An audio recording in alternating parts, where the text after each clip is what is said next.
और इस वक्त की बड़ी खबर भारत को लेकर रूसी राष्ट्रपति पुतिन ने बड़ा बयान दिया है। पुतिन की ओर से कहा गया है, भारत दुनिया की महाशक्तियों में शामिल होने का हकदार। You need to include India as one of great powers as well. 1.5 billion people of population, the highest growth rate. उस स्टेटमेंट में वो ये कहते हैं कि इंडिया एक ग्रेट पावर है। बात क्या है उसमें? बात यही है कि वो अपने मुल्क को स्टैंड कर रहा है, अपने मुल्क के साथ ऑनेस्ट है।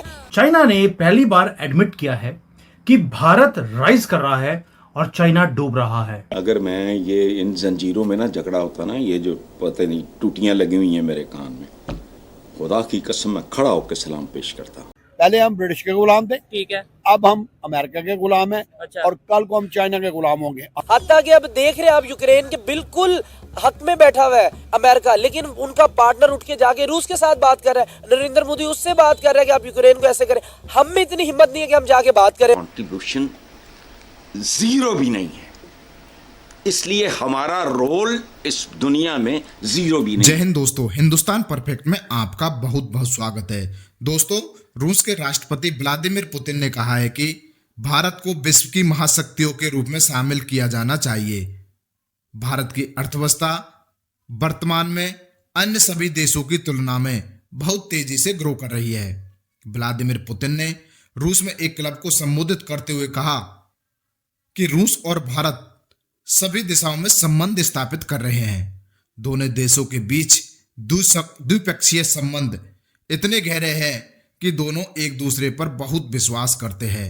भारत विश्व की 1.5 अरब आबादी वाला देश है और भारत की अर्थव्यवस्था बहुत तेजी से आगे बढ़ रही है और भविष्य में अच्छी प्रगति की संभावनाएं नजर आ रही है। इसलिए भारत को विश्व महाशक्तियों के रूप में शामिल किया जाना चाहिए।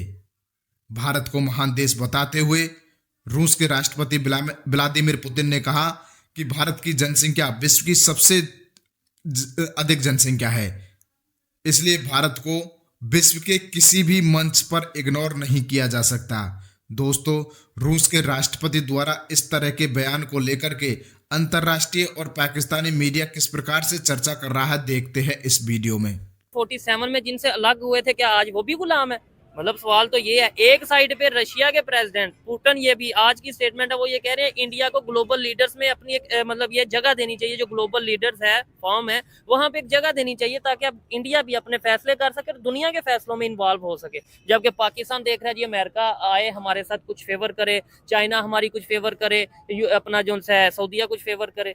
अभी आप भाईजान से बात कर रहे थे, उन्होंने बताया कि जो इंडियंस हैं उनकी एक आइडेंटिटी है। बिल्कुल है। सबसे पहले वो पैट्रियट हैं। ठीक है। जो बंदा अपनी कंट्री के साथ लॉयल होगा वो पैट्रियट होगा, वो अपनी कंट्री के बारे में बात करेगा। ठीक है। यहाँ पे जितने भी लोग रहते हैं वो सीधा काम करना तो जानते ही नहीं है, उनको पता ही नहीं है सीधा काम क्या है। वो जाते हैं शॉर्टकट के ऊपर। जब आप शॉर्टकट के ऊपर जाएंगे तो कौन सी दुनिया, कौन से लोग आपके साथ खड़े होंगे? मेरा क्वेश्चन ये है, अगर आज पुतिन बात कर रहा है कि इंडिया को आप स्पेस दें, इंडिया को आप प्रमोट करें, वो पाकिस्तान के बारे में क्यों नहीं बात करता? क्योंकि उनको पता है कि पाकिस्तानी गद्दार कौम है। गद्दार नहीं, ये वो कौम है जो वेंटिलेटर पे है। तो वेंटिलेटर की कौम ने क्या तरक्की करनी है? नहीं, उसमें कुछ लोग ये लॉजिक देते हैं पाकिस्तान में, मतलब मैं तो जाहिर बात है आपकी बात को अंडरस्टैंड करता हूँ, मुझे बड़ी अच्छी लगती है इनकी बातें, अक्सर इनके साथ प्रोग्राम करते हैं। लेकिन कुछ लोग ये कहते हैं यार इंडिया इसलिए दुनिया के दूसरे कंट्री सपोर्ट करते हैं, उनकी आबादी ज्यादा है, उनकी मार्केट बड़ी है, इसलिए लोग उन्हें सपोर्ट करते हैं। इसमें ये बात नहीं है कि इंडिया ने कुछ अच्छा कर लिया या इंडिया लॉयल है, इंडियंस लॉयल है अपने कंट्री के साथ, उनकी आबादी ज्यादा है, मार्केट ज्यादा है, तो इसलिए सपोर्ट करते हैं। मुझे कुछ लोग ये जवाब देते हैं, तो उनके लिए आपकी क्या? मेरा क्वेश्चन ये है कि अगर इंडिया की आबादी ज्यादा है और इस वजह से इंडिया की अगर आबादी ज्यादा है तो उनके लोगों ने आबादी की तरफ ध्यान तो दिया ही दिया है, उन्होंने मेहनत की तरफ भी ध्यान दिया, उन्होंने दुनिया में अपनी आइडेंटिटी बनाई है कि हमारी एक आइडेंटिटी है। पाकिस्तान की आइडेंटिटी क्या है? बैगर्स। मुझे शर्म आती है, मैं एक खूबसूरत मुल्क में पैदा हुआ, अल्लाह ताला ने मुझे खूबसूरत तरीन जमीन दी और मैं फख्र महसूस करता हूँ पाकिस्तानी होने पे। गो मैं ब्रिटिश भी हूँ, लेकिन मेरी पहली आइडेंटिटी मेरा मदरलैंड पाकिस्तान है, जिससे मुझे प्यार, अपनी जान से ज्यादा प्यार है। लेकिन क्वेश्चन ये है कि कब तक हम वेंटिलेटर पे चलेंगे? हमारी अपनी आइडेंटिटी क्या है? दुनिया को हम क्या बताएंगे, हम कौन है? ठीक है। जब भी आप दुनिया को किसी को बता दो कहते हैं चोर, दूसरी बात करते हैं बैगर्स। ठीक है। तो जो भी गवर्नमेंट यहाँ पे आ रही है वो कंट्री के बारे में क्यों नहीं सोचती? कभी इनके पास गैस नहीं है, कभी इनके पास लाइट नहीं है, कभी इनके पास पेट्रोल नहीं है, कभी इनके पास एयरलाइन नहीं है, ठीक है। कभी इनके पास ट्रेन नहीं है। ये कब तरक्की करेंगे? सड़कें बना देना, ब्रिजेस बना देना, ये तरक्की नहीं है। कौम का जो आपने अगर मुल्क को बनाना है, अपने इंफ्रास्ट्रक्चर को पहले ठीक करो। ठीक है। मुझे ये बताएं, अगर आप पढ़े लिखे आदमी हैं, अगर आप हिस्ट्री पढ़ते हैं ब्रिटेन की, जब वाइकन्स आए हैं, जब एंग्लो सैक्सन्स आए हैं, उनसे ज्यादा गंदार, उनसे ज्यादा बुरे लोग शायद ही दुनिया में किधर पैदा हुए हों। लेकिन उन्होंने सबने बैठ के एक चीज को डिसाइड की है कि अब हमने अपने आप को लेके चलना है और सफेद चमड़ी को हमने बचाना है और नेशन बनना है। नेशन बनना है। हम तो नेशन नहीं, हम तो हजूम है। ठीक है। एक बंदा दूसरी बात करता है, एक बंदा दूसरी बात करता है, तीसरा बंदा तीसरी बात करता है, तो कब हम एक कौम बनेंगे? ठीक है, हम डिसाइड नहीं कर पा रहे। जिस दिन हम कौम बन गए, दुनिया की बेहतरीन कौम होंगे हम, इंशाल्लाह। अच्छा सर, इन्होंने जो बात की, आप इनकी बात से एग्री करते हैं? इन्होंने बोला कि भाई उन्होंने मेहनत की है, लेकिन बहुत से लोग ये कहते हैं कि भाई वो मार्केट बड़ी है, आबादी बड़ी है, इस वजह से वो आगे हैं या दुनिया के दूसरे कंट्रीज फेवर देते हैं। मुझे बहुत से लोग ये कहते हैं यार इंडिया के साथ तो कंपैरिजन ना करो। मैं खुद कहता हूँ कंपैरिजन नहीं बनता। उसकी रीजन ये नहीं कि वो आबादी बड़ी है इसलिए नहीं कंपैरिजन बनता, इसलिए कंपैरिजन नहीं बनता कि वो दुनिया की चौथी पांचवी बड़ी इकानमी है, इसलिए हमारा उनसे कंपैरिजन नहीं बनता कि उनके एजुकेशन, जैसे आपने बोला कि आप दुनिया में चल जाओ, डॉक्टर नर्सिस हमें इंडियंस मिलेंगी, मोस्टली पाकिस्तानी नहीं मिलेंगे। आईटी के सेक्टर में सबसे ज्यादा इस टाइम जो दुनिया पूरे में, अगर हम बात करें सॉफ्टवेयर या ओवरऑल अगर कोई काम कर रहा है वो इंडिया कर रहा है। क्या आप सब इसके ऊपर कहना चाहेंगे? मेरे को सबसे बड़ी वजह यही है कि उनका स्टैंडर्ड ऑफ एजुकेशन जो है वो is much higher than us. तो हमारे साथ ही उन्होंने स्टार्ट किया था, हम इकट्ठे ही थे, एक ही थे। लेकिन वो, और दूसरी बात जो भाई ने कही है कि वो नेशनलिस्ट हैं। ठीक है, तो मैं तो पाकिस्तानी है एज अ नेशन। ठीक है, इंडियंस का एक अपना कैरेक्टर है। नहीं सर, मैं पाकिस्तानी हूँ, पाकिस्तान से प्यार करता हूँ। आप पाकिस्तानी हैं, आप पाकिस्तान से प्यार नहीं करते?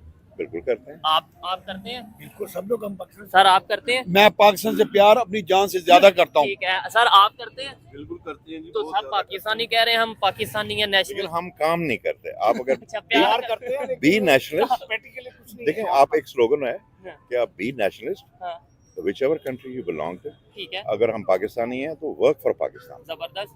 We are working for ourselves, we are selfish people. ये चीज ठीक है, हम लोग इतने सेल्फिश हो गए हुए हैं कि आप 1000 बंदे का इंटरव्यू करेंगे तो आपको कोई पाकिस्तान की बात नहीं करेगा। ऐसे ही है, वो रोएगा कि आज कल मैंने 1000 रुपए कमाया था, आज 800 कमाया। ऐसे ही है। तो हम लोगों के जो ज़हन है वो फंस गए हैं इसके अंदर ही, बिल्कुल है। सर्वाइवल के अंदर। नहीं, ये हमारे देन इसलिए फंसे हैं शायद कि हमें इन्वायरमेंट ऐसा क्रिएट कर दिया गया हमारे यहाँ पे कि हमें अपने बिजली के बिलों की फिक्र रहे, अपने बच्चों के स्कूल के फीसों की फिक्र रहे, मैं आपकी बात काट रहा हूं, नेशन की लेकिन तरफ अगर आप इंडियन किसी तरह यूट्यूब कोई चैनल या कोई व्लॉगर्स को देखेंगे ना, ठीक है, उनके भी मसाइल बिल्कुल हमारे जैसे हैं। ठीक है, लेकिन वो 4 बंदों में बैठ के they will never talk against their country, they will never talk against their politicians, about their army. और हमारा मसला ये है कि हम लोग अपने जरा से, हाँ, हम अपने हर चीज को जो है ना वो क्रिटिसाइज कर। नहीं, थोड़ा सा अगर रैशनल होके सोचें सर, मैं अगर कहता हूँ लेट्स सपोज एक एग्जांपल के तौर पे, ये हमारे साथ फॉर एग्जांपल इंडियंस बैठे हैं, आप पाकिस्तानी हैं, मैं इनको क्या सवाल करूं कि भाई ये आपके कंट्री में इस टाइम पॉलिटिशियंस ठीक नहीं है, डेमोक्रेसी ठीक नहीं है, आपकी इकोनॉमी नहीं ठीक चल रही है, आपकी दुनिया में रिस्पेक्ट नहीं है, मैं इनसे क्या ऐसा सवाल करूं? मुझे बताएं, इंडियंस हैं तो वो तो डेफिनेटली उनके जब चीजें ठीक चल रही हैं तो वो तो तारीफ ही करेंगे, और आपकी या हमारी अगर चीजें नहीं ठीक चल रही तो मैं आपको कहूँ तो आप तारीफ करें। जैसे लेट्स से कि सेपरेटिस्ट हैं, जैसे सिख्स हैं, ठीक है, उनका पिछले दिनों चल रहा था, उन्होंने कनाडा में जाके किलिंग्स हुई हैं, ठीक है, पाकिस्तान में किलिंग्स हुई हैं, आगे पीछे है, ये चीज़ें हैं। तो कहीं ना कहीं कोई ना कोई चीज़ ऐसी ज़रूर होती है जो इमर्जिंग इकोनॉमीज़ हैं या जो कंट्रोल में आ रही होती हैं, जो हार्ड वर्क कर रहे हैं, आगे स्ट्रगल कर रहे हैं, तो कोई ना कोई ऐसा मसला उनके साथ होता है, करना उन्हें तो पड़ता अभी अगर आप उनको क्लोजली मॉनिटर करेंगे तो उनके फार्मर्स का बड़ा लंबी जौन सी एक कैंपेन चल रही है, उनके खिलाफ प्रोटेस्ट हो रहे हैं, उसी से लिंक्ड अप जौन सा है वो किलिंग्स भी हो रही हैं। ठीक है, तो ये चीजें तो हैं। अच्छा, लेकिन एज ए होल जो है वो मैं समझता हूँ कि अपने स्टैंडर्ड ऑफ एजुकेशन जो है उसे बेहतर वो करने की जरूरत अपना जो प्रोडक्ट है उनका ह्यूमन रिसोर्स का, वो they are getting ready for international market, ठीक हो जो गया, हम नहीं कर पा। ठीक है।